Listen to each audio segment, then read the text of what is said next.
السلام علیکم۔ حضرت یوسف علیہ السلام سے اس کے بھائی کیسے ملے یہ بتائیں گے۔ سورہ یوسف آیت نمبر 53۔ اعوذ باللہ من الشیطان الرجیم، بسم اللہ الرحمن الرحیم۔ قرآن سے ان قصوں کو جاننے کے لیے میرے چینل کو سبسکرائب کریں، اور میں اپنے تئیں پاک صاف نہیں کہتا، کیونکہ نفس امارہ انسان کو برائی ہی سکھاتا رہتا ہے، مگر یہ کہ میرا پروردگار رحم کرے، بے شک میرا پروردگار بخشنے والا مہربان ہے۔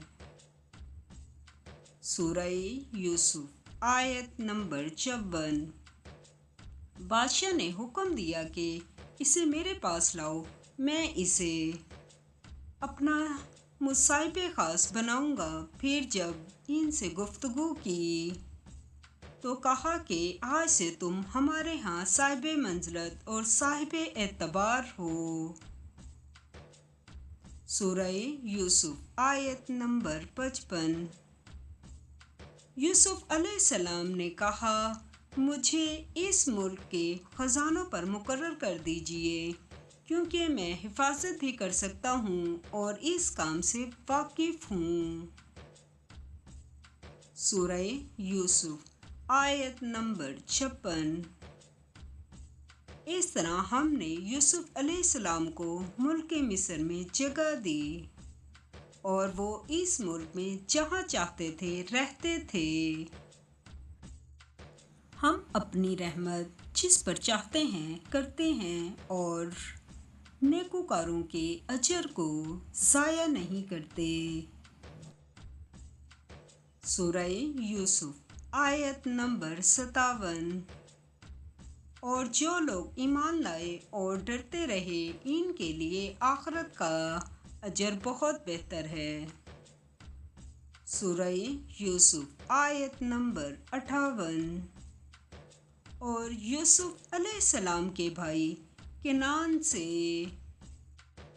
مصر میں غلہ خریدنے کے لیے آئے تو یوسف علیہ السلام کے پاس گئے، تو یوسف علیہ السلام نے ان کو پہچان لیا اور وہ ان کو نہ پہچان سکے۔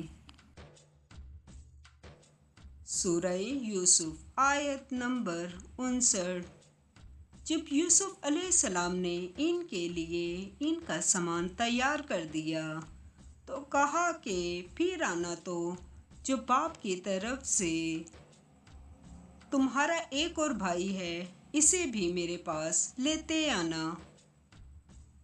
کیا تم نہیں دیکھتے کہ میں ناپ بھی پوری دیتا ہوں اور مہمان نوازی بھی خوب کرتا ہوں۔ سورہ یوسف آیت نمبر 60۔ اور اگر تم اسے میرے پاس نہ لاؤ گے تو نہ تمہیں میرے ہاں سے غلہ ملے گا اور نہ تم میرے پاس ہی آ سکو گے۔ سورہ یوسف آیت نمبر 61۔